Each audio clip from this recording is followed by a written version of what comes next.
Hello and welcome in to another episode of the G League Insider Podcast. What's up, guys? This is G, Sean, and Scott here from the staff. Hope you guys been well. Welcome back to another episode of the G League Insider. So we are reaching the end of the season, and the week 9 is here. And what we're all going to be talking about today is the postseason picture. So the top 5 seeds, they're secured, right? But the last spot, 6th seed, is still open for 3 teams.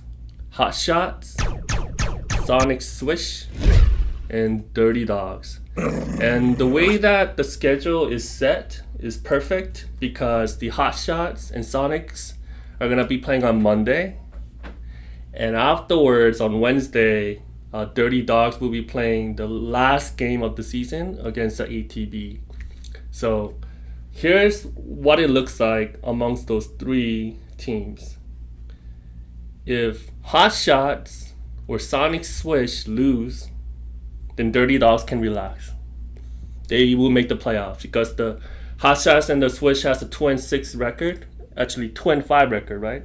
Yeah, but it would be 2-5. Yeah, exactly. Correct. While the Dirty Dogs has 3 wins. But if Hot Shots win and Sonics wins, Dirty Dogs will be in a spot where they're gonna have to point differential will come to place, right, Sean? Yeah, they'll need to step up against ATB, my franchise, and either pull off a win with the upset or not lose by that much. Yeah, they could still squeeze in with the loss, but the point differential will factor in. So better that they just play their best and hope for the best. So with that, Scott, let's talk about the first matchup. Hot Shots, which has been literally hot, especially Mitchell Vines, scoring 32, before that 27, 29, like that. They'll be facing the top team, SOS. How do you think that game will play out? Man, Hot Shots. Like, if you were to take 2 snapshots of the Hot Shot season, like the first 2-3 games and the last 2 or 3 games, they are completely different teams. Obviously, Mitchell has played the last 2 or 3 games, and that's why they look so much better. But, man, like, they are clicking right now. But I think he will, or Mitchell in this case, will go up against probably the toughest defender he'll face all season. Mm-hmm. Pat will be lurking either on ball on him or somewhere else in the paint in a help position. So it won't be easy. I don't think he's going to go for 40 against SOS, but he could try.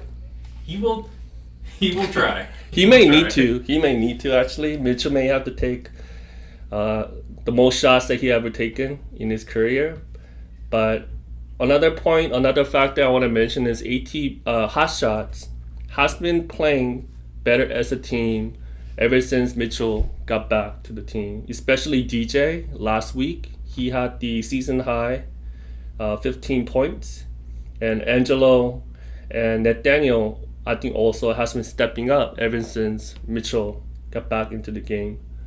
But I don't think SOS is going to take them lightly. SOS also wants to secure their first seed, so they're going to come out strong. So, Sean, who do you see between SOS and Hot Shots? Yeah, no offense to Hot Shots. I think if they play to the level they've been playing the last few weeks, they definitely have a good shot at the upset. I think it's more just about who shows up for SOS. I think this team has been doing incredibly well despite not getting full attendance throughout the season. You have a couple of guys 4 games apiece, 1 5-game, 1 6-game. There's only 3 people on their active roster that have been there every single week of the season. Yeah. So my question is more so to Scott. Is anyone going to be missing for this game? Do you have any insider detail on that? And then do you have any concerns going into the playoffs about potentially playing with a full lineup for the first time all season, or what feels like the first time all season? Do we know if the Hot Shots are listening to this podcast? Can I speak freely? I'm not too sure yet, honestly. Captain Vandy, I mean, we're still another whole week out when we're recording this, so people's plans change and whatnot. So I'm not sure yet to answer next week's question. But in terms of playoff stuff, like, we just play so much better when everyone's there. So having the availability is super, super critical, and that's what we're kind of looking forward to.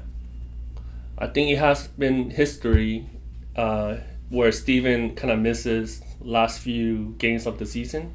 So if that becomes a factor, then Hot Shots, I think, definitely could take advantage of that. For Hot Shots, I think Isaiah, I think he's still kind of recovering from his injury. He did not suit out last time. He really spreads the floor for this team. So hopefully he's healthy and they're able to make some noise and make it interesting. Yeah, it comes down to Silva and Angelo for me too, as far as X factors on that team. The shooting, outside shooting from Isaiah is important, but if they get really strong contributions from Angelo and Silva, they're a really well-rounded team. It's just, do they have everyone there and can they put it all together? I agree. Nathaniel, even though he may not have been performing at his level, at his best this season, he's been like the first round caliber player in ANBL. So I think maybe in the most important game of their season, maybe he'll step up big time for the Hot Shots. With that, let's move on to the next matchup, which would be between the PT Part-Time Hoopers and Sonics Swish. And we'll start with Sean this time. Who do you see coming up on top between these two? This one's tough. Two really high variance teams. Both teams played us incredibly tough. Part-Time beat us. I think Part-Time has the highest ceiling just as far as raw offense. And oh, they can shoot for sure. Oh my God, can they shoot. Mario, now you're just making me rehash my nightmares from the previous week, but Mario, 8 3-pointers. I was like, oh, perfect. Mario's crippled. He surely won't be able to dribble past me, and it didn't matter because he just shot the lights out. That was incredible. Even without hot shooting nights from Mike and Nick, this team's just so dangerous, and it doesn't matter how well you cover the inside. They'll pick you apart from outside too. They set really good off-ball screens, and then Sonics. I'm talking about a wild card, man. Like that team is capable of putting the hurting on teams, and they have really good stretches of defense. Yeah, I feel like there's just some lapses sometimes in their games where it kind of falls apart, or the other team goes on a run, and they've been on the short end of the stick too many times this season. But they're looking to pull it out too. So we'll see what they can come up with. I think if I had to bet on it, I'd say Part-Time comes out on top. You think so? But I think it'll be a heavily contested game, so we'll see. Part-Time Hoopers is the only team that scares me, even though they're missing shots.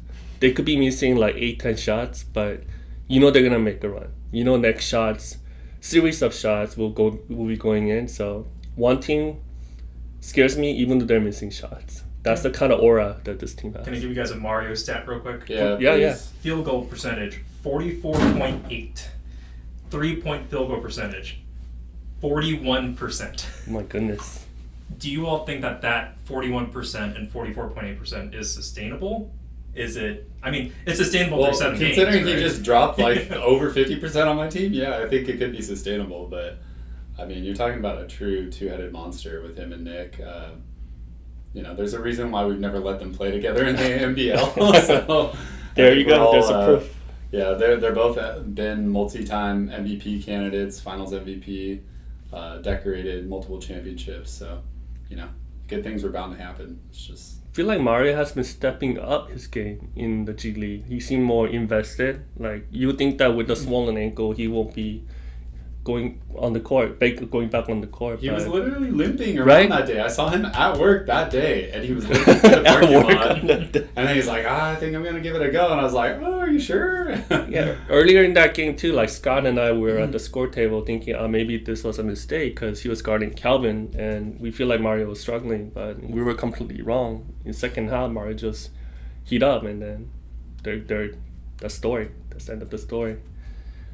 Who do you think from the Sonics will need to step up big in order for them to take down PTH? I know the cop-out answer is all of them. I'm just looking at this roster right now, and I'm pretty evenly distributed, right? In terms of points. I am a little concerned. Like, I know we're talking about offensive stats from PTH.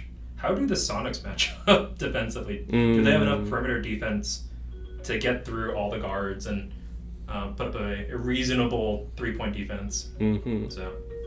I think I'm getting a call from the Ball GPT. I think he wants to kind of chime in because I did insert some of the box scores in our system, and then here's what it says: Sonic Switch will likely lose to Part-Time Hoopers due to the turnover per game ratio, and in terms of overall efficiencies in the field goal percentages. Do you guys agree with that assessment? Yeah. Or is it a bull AI response? Yeah, I don't know, man. For me, the person that's going to need to step up, I think they're going to need a really high ceiling game from Tomas. So Tomas. He's been doing really well on his return. He's actually shooting better from three than his total field goal, which is crazy.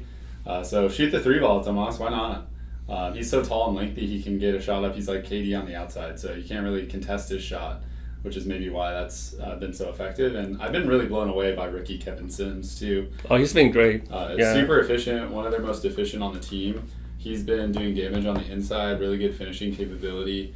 10 points per game, too. Super efficient. But I think if those two can get it going, and then you get a couple shots falling from the outside from Tamim or the captain. Josh Feldman. Oh, yeah. We all know what he's capable of. The zone punisher. Don't leave him open. I mean, Josh is having another great shooting season, averaging 38% from three. Again, another player that's higher from three than from two. I'm surprised he even has a 2-point attempt, honestly. But yeah, shoot the lights out, guys. See what happens. I have to agree with Sean that if they shoot well, as they're fully capable. We also know Tim. He's been making threes in scrimmages, so I think it's going to be a 3-ball.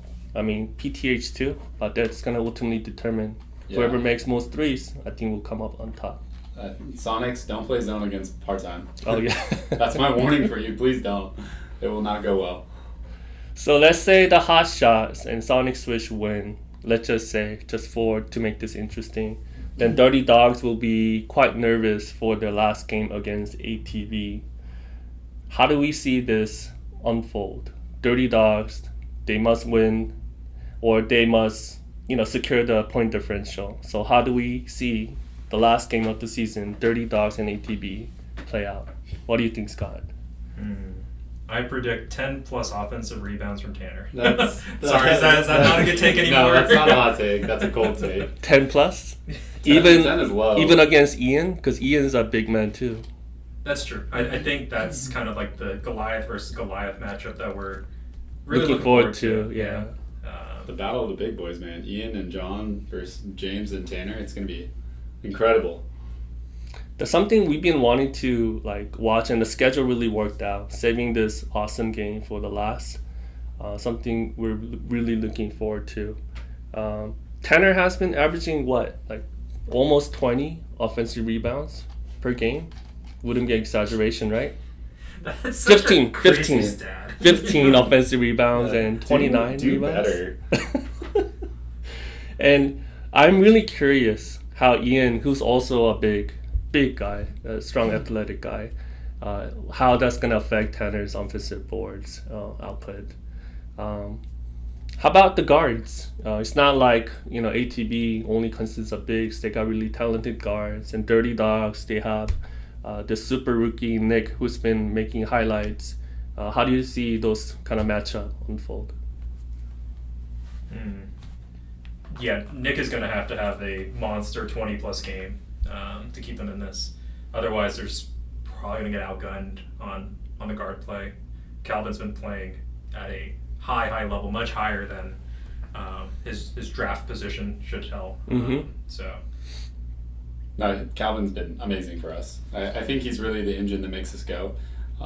And he's a really humble dude, and he's looking to always make the right play and set up our team for success. He's given pointers out there on the court in real time. It's been incredible having him as a teammate this season. So Isaac told me this, that during the draft, you were contemplating between Calvin and few other candidates. But Isaac say he takes the credit for convincing you to draft Calvin. So do Isaac get any props for? He can have a few props. I think that guy gets a lot of props in general. I love Isaac, but no, Calvin's play just speaks for itself, honestly. I didn't know what his offense would look like, but man, defensively, he's such a menace. He always gets the toughest assignments each week, and putting the ball in his hand more so this season than previous season for sure has just been magical. It's really kind of given him the spotlight to be able to perform to the level that he's capable of. Yes, stats don't lie. He's leading the league, the entire league in assists. Getting you guys the ball in the right places. So props to Calvin. And what about the role players who needs to step up from the Dirty Dogs? We're talking about Albin, Joe, Andrew. How can they step up to help the Dirty Dogs? They gotta help box out. They Box gotta put out? bodies on everyone else. Like no one else. No Jordan 5 offensive rebounds in this game. Gotcha. They just need a team rebound. Put a body on. If Tanner is not in position for a rebound, make sure he stays out of position, even if you're a smaller player. But yeah, it's going to be a rebounding game. If they don't get out rebounded by 20 plus, then 20 plus. then they're going to have a shot. But yeah, this is one of those teams where I'm almost just surprised at where they're at in the standings, because on paper they look amazing. Once you get past Nick, Ian, and John, I mean, like Alvin and Will and everyone, Joe and Soto, they're all capable. For me, can we prevent Alvin and Will from having vintage throwbacks games, particularly Alvin? And he's capable of hanging 15, 20 points, and that would just be excruciatingly painful. Alvin definitely had a vintage moment this season, right? 28 points that one game. Yeah, right? So he's fully capable. Please don't do that this week, this next week. So after all of that, we need to come up with the final prediction. At the end of Wednesday night, who do you think will be the 6th seed entering the playoffs? Will Dirty Dogs lose by 20 plus and Sonics and Hotshots win by 10 plus? Point differential comes in, and will they make a squeeze into the playoffs? What are your final predictions? 6th seed. I think of all the potential fun outcomes, the Dogs getting blown out is definitely a possibility. Like, they could lose by 20 to ATV in a heartbeat. And then that really opens up the door. I think of the fun outcomes, Sonic squeaking in by like 1 or a half point differential would be interesting. Fun factor for sure. So you're predicting Sonics squeezing into the 6th speed. How about you, Sean? I mean, Hotshots and Sonics, they got a rough draw getting Week 9 SOS and part-time. I don't see either of these teams taking off. I know part-time's positioning for seeding, and SOS wants that first round bye. They want to stay at the top for the 1 seed. So they're both still very motivated. I see a likely outcome regardless of what happens on Wednesday. The Dogs are probably going to come in with that 6th seed, and the other 2 teams are going to drop an L. But man, playing the Dogs 2 weeks back to back, that would set us up, depending on how shooters do and what the differential is. We could be looking at a 3-6 matchup of ATV against Dogs again. So I don't know if that would be better or worse for us. I'm not quite certain. So you're thinking we ahead. just want to play our best ball, man. I feel like ATV, we haven't been shooting well the last couple of weeks, and I just want our team to play a clean game. I want to play like hard defensive basketball where we're not making stupid errors and just feel good going into the playoffs. But I think it's a Dogs at 6. And Dogs at 6? Yeah. The other 2 sat the outside looking in. Okay. Then I'm going to pick Hotshots since they have not been chosen yet. What a turnaround if they could make the 6th seed. That'd be crazy. I messaged them after the Red Bulls Hotshots game that this will be a great headline story if they were to make it to the 6th spot in the playoffs. So Hotshots, obviously, you guys will need to win by big margin, 18-20 hopefully, and then the rest, Dogs lose out, Sonics either lose, even if they win not by big margin, then you guys might be able to squeeze in, and then you guys will definitely be on the headline. I think what's really interesting, at least by the Hotshots journey, is that they were like 30 seconds away from being 3-4 right now this week. They barely lost to, I think, Sonics like 2 weeks ago. That's right. That is right. Like, they came back against the Sonics, had a 10-ish point lead with minutes left. That's right. And they could have, they could have been in the driving seat if they had. They could be in the Dirty Dogs driving points. seat. Yeah, that's true. The Sonics would have been already kind of eliminated. They would have been just between the Dirty Dogs and the Hotshots. See, every possession, every moment counts, right? So with that, we had our fun making predictions for the playoffs. But let's get on to our next category. I'm not sure if everyone had the chance to read a special article called The Rising Stars, but we wanted to highlight 5 players that we felt were making a mark, a great impact to our league. So those 5 players were, if you guys had a chance to read it, please do so. It's on our homepage. We had David Johansson from Starship Shooters. And we also covered Calvin Clark, second-year player from ATB. Patrick Govea, also second-year player from Straight Outta Shape. And then Nick Hefner, the rookie from Dirty Dogs. And finally, another rookie, Tanner from ATB. So those 5 rising stars, congratulations, you have been recognized as the top 5. Scott and Sean, did we miss anybody? Do you have any comments about this 5? Do you like the list? Let me hear your thoughts. It's a great list. If we're thinking about highlighting first and second year players, it's hard not to forget Brandon MVP or current MVP, Brandon Daniel, right? Man, missing from the list, not ideal, right? But the 5 here are amazing players anyways.